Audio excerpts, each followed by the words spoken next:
हमने क्या पढ़ा बेटा आज? शाबाश, फोटो ऑटोट्रॉपी। क्या पढ़ा बेटा?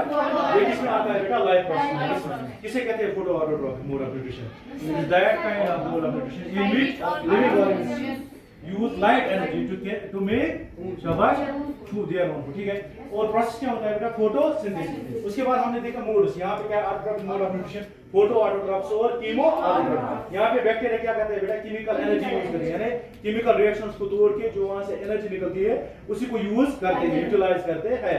उसके बाद हमने पढ़ा बेटा heterotrophic mode of nutrition. Heterotrophic mode of nutrition किसे कहते हैं? When the heterotrophs of the organisms which depend upon the autotrophs, when they cannot make their own food, those living organisms are called as heterotrophs। क्या चीज मतलब? And the mode is known as heterotrophic mode of nutrition। इसमें हमने देखा पहला holozoic. Holozoic किसे कहते हैं? होलोजोइक जो सॉलिड प्लस लिक्विड फूड लेता है, इंजेस्ट करता है, उसके बाद डाइजेशन होती है इनसाइड द बॉडी। इसमें अगर हम यूनिसेलुलर की बात करेंगे एग्जांपल में, वो है अमीबा और ह्यूमन्स की एग्जांपल हमने दी।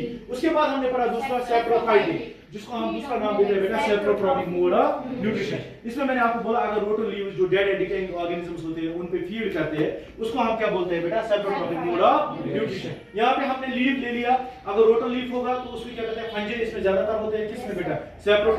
और इनको हम क्या बोलते हैं? Fungi are normally called as moulds. क्या चीज समझो इतना। उसके बाद हमने देखा कि जो डाइजेस्टिव एंजाइम्स है they are released in body. किसी रोटो लीफ का डाइजेस्टेड फूड जो है वही उसने क्या किया? इंजेस्ट किया। तो डाइजेशन कहां पे हो रही है बेटा? Outside the body, outside the body. और यहाँ पे हमने क्या देखा? होलोजोइक में इनसाइड द बॉडी। ठीक है, अब यहाँ पे एग्जांपल क्या है बेटा? हमने दी थी शाबाश, इसको हम नॉर्मली क्या कहते हैं? Bread mould. समझ आए? उसके बाद हमने तीसरा टाइप पढ़ा पैरासिटिक। क्या पढ़ा बेटा?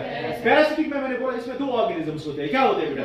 And one organism is called host, another one is called parasite. Parasite क्या करता है? It lives on the body of inside और outside the body of the host. ये क्या करता है? ये उसी से गिज़ा हासिल करता है।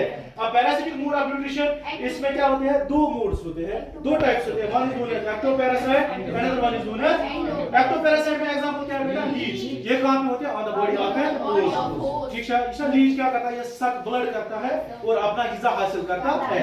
और one gets benefit, another gets harm. और दूसरा है endoparasite. Endoparasites are those parasites which live inside the body of host. ठीक है ना। उसके बाद हमने क्या देखा? इसमें एग्जांपल्स टेपवर्म है, प्लाज्मोडियम। प्लाज्मोडियम को हम क्या कहते हैं बेटा? Malarial parasite. क्या कहते हैं इसको? उसके बाद हमने देखा बेटा सिम्बायोटिक। क्या देखा बेटा? Symbiotic relationship. इसमें इस प्रोसेस को हम कहते हैं सिम्बायोसिस। क्या कहते हैं? जिसमें म्यूचुअलिज्म होता है। ठीक है, mutualism both the parties get benefit. वो नहीं का समझ असल पड़वा समझ। यहाँ पे हमने एग्जांपल दी थी नाइट्रोमोनास है, नाइट्रोजन फिक्सिंग बैक्टीरिया। नाइट्रोबैक्टर भी उसे कहते हैं। Thank you.